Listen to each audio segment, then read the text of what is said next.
आज हामी खसीको मासु बनाउन जाँदैछौँ है साथीहरू। हामी कुकर तताउँदैछौँ। तोरीको तेल हाल्यौँ। तातो भएपछि हामीले यसमा प्याज हाल्यौँ, तेजपत्ता, खुर्सानी हालेर अब यसलाई एकछिन रातो भएर खरिन दिन्छौँ। अब हामी यसमा खसीको मासु राख्यौँ साथीहरू।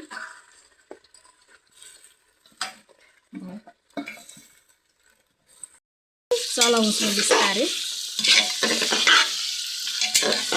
नुन राख्दैछौँ। यसमा चाहिँ आफ्नो स्वाद अनुसार नुन राख्नु होला। मैले चाहिँ यति राखेँ।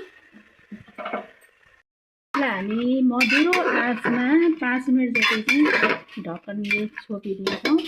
अदुवा लसुनको पेस्ट अनि यो लसुनको दाना पनि राख्यो भने एकदमै मिठो हुन्छ। जिरा धनियाँको पाउडर मसला हो। लो खुर्सानीको एकदमै पिरो मसला राख्दैछौँ।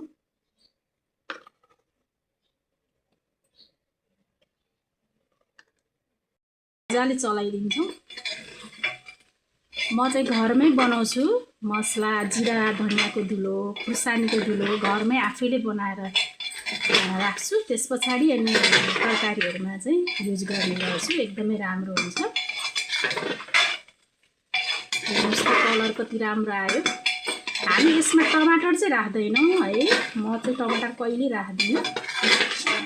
एकदम आफ्नो तरिका हो। म चाहिँ टमाटर राख्दिनँ साथीहरू।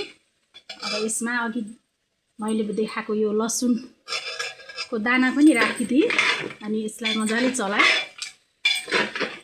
अनि यसलाई अब हामी 10 मिनट जति मजाले मधुरो आँचमा आगोको उसमा चाहिँ हामी यसलाई छोपिदिन्छौँ ताकि मसला मजाले पाकोस् मधुरो आगोमा।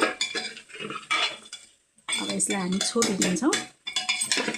मजाले चलाइसकेँ मैले। खाउँ लाग्ने कलर आइसक्यो। अब यसमा हामी थोरै गरम मसला हालिदिन्छौँ।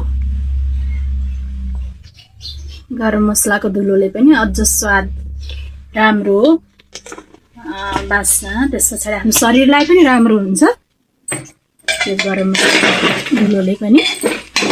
फेरि यसलाई हामी चलाउँछौँ अनि फेरि हामी 5 मिनट छोपिदिन्छौँ। हामी ढक्कन निकाल्यौँ। 5 मिनट भइसकेको छ। अब यसमा हामी मनतातो पानी राखिदिन्छौँ। मनतातो पानी नराखिकन निकालेर भुजा चिउरासँग खान्छु भन्दा पनि एकदमै रेडी भइसकेको हो। मैले चाहिँ ग्रेभी बनाउनको लागि हल्का मनतातो पानी राखेँ अनि 1 सिटी लगाइदिन्छु। त्यस पछाडि निकालेपछि हाम्रो खानाको लागि एकदमै योग्य हुन्छ। यसरी नै बनाएर खान सक्नुहुन्छ। खानुहोला। धन्यवाद हेरिदिनु भएकोमा। रेसिपी कस्तो लाग्यो कमेन्टमा भन्नुहोला। Thank you.